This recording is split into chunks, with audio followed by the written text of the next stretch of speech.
बन जाओ दुल्हन मैंने सगुन भेजा है, अरे लगा लो। ये मेरा लिखा हुआ है भाई, अगर सुन रहे हैं तो मेरे लाइन पर ताली बजिए जब गा रहा हूँ कि लगा लो शौक से बन जाओ दुल्हन। रहिए दोस्त, शौक से बन जाओ दुल्हन, नहीं बनेंगे तो मैंने सगुन भेजा है, अरे लगा लो हाथ में मेहंदी, अरे काट कर खून भेजा है, लगा लो हाथ में मेहंदी काट कर खून। और क्या जितना गाना गा के हम कमाई रहे, कमाया था जो मैं थोड़ा उसी से शादी का जोड़ा। वाह, तुझे पसंद था जो रंग, अरे वही मैरून भेजा है, सबसे बन जाओ दुल्हन। और क्या दीवाने, एक आदमी का मदद लिया हूं।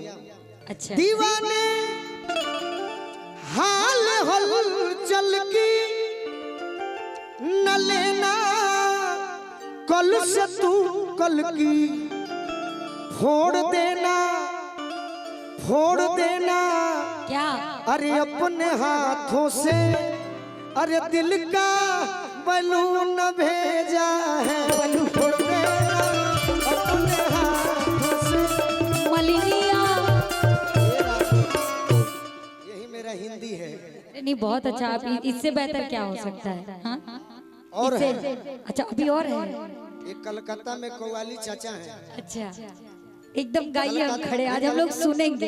एक कलकत्ता में जगह है चितरंजन, हाँ, बनू चितरंजन में जहाँ रेल के कारखाना बा, उजा करीब 90 बरिस के बुजुर्ग मुझे गाना भेजे व्हाट्सएप पर कि जल जल के अकेले में, जल जल के अकेले में दिल को ना जला देना, जल जल के अकेले में दिल को न जला लेना।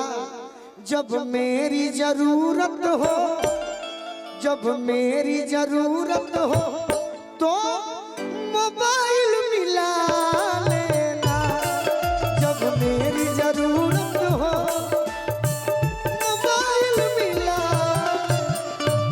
एक और भेजे थे, शहर में अब ये चर्चे बहुत हैं। कैसे चर्चे? शहर में अब ये चर्चे बहुत हैं, तुम धोखा दे सकती हो लेकिन आज भी हम पे मरते बहुत हैं। शहर में अब ये चर्चे बहुत हैं,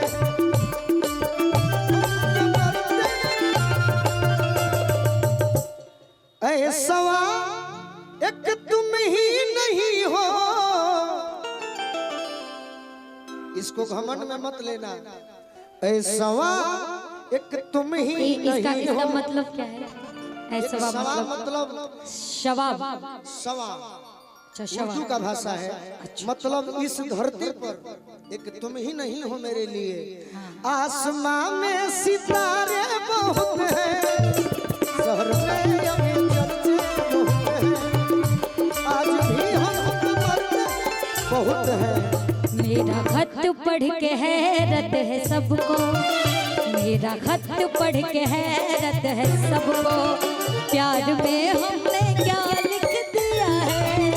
मेरा खत पढ़ के हैरत है सबको, प्यार में हमने क्या लिख दिया है। मेरा खत पढ़ के हैरत है सबको, प्यार में हमने क्या लिख दिया है।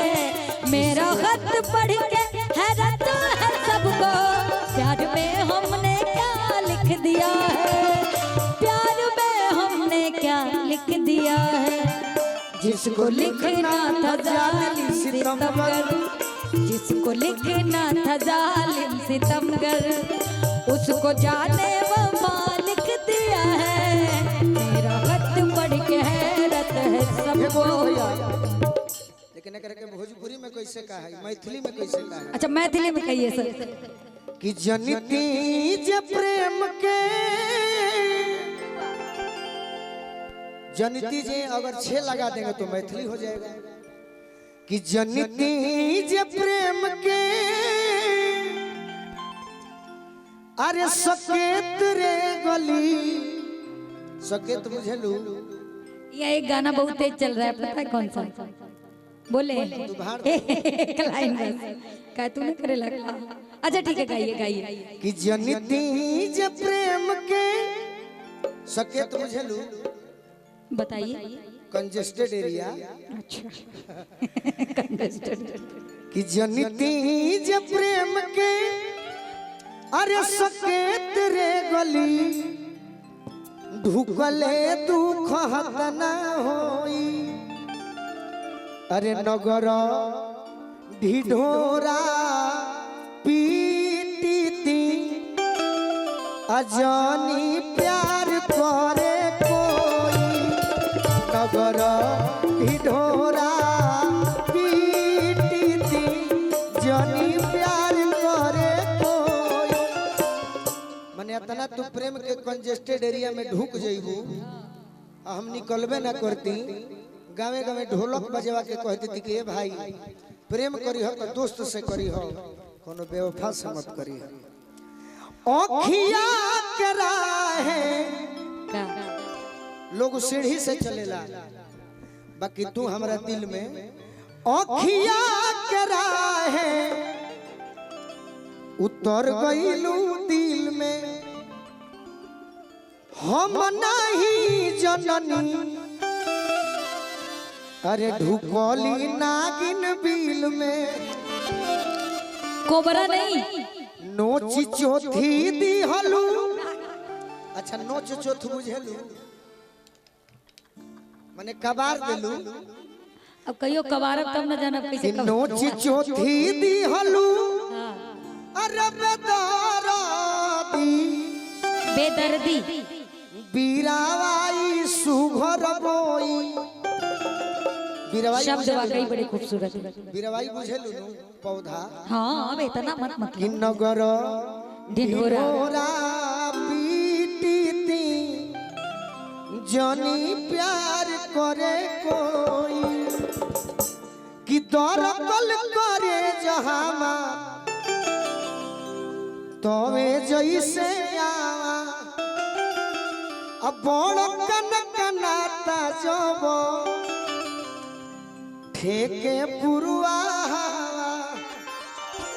प्रीतिया के मोला पा, अरे हेंगा देलू हम डहकी के रोई। नगर ढिढोरा पीटीती। एक लाइन और बा कि मोर जिंदगानी तोरे, अरे कोइल मटिया में टह, मटिया में तो मने बर्बाद। आ कहे लोग सब हरी की, गोलुए पगले टह। बाबा ये शिकारी देल कुकुर जुठियाई, हमारा प्यार के रसोई। बहुत बढ़िया। नगर ढिढोरा पीटीती, हाँ। जनी प्यार एक अब हम गा दें थोड़ा सा, छोटा सा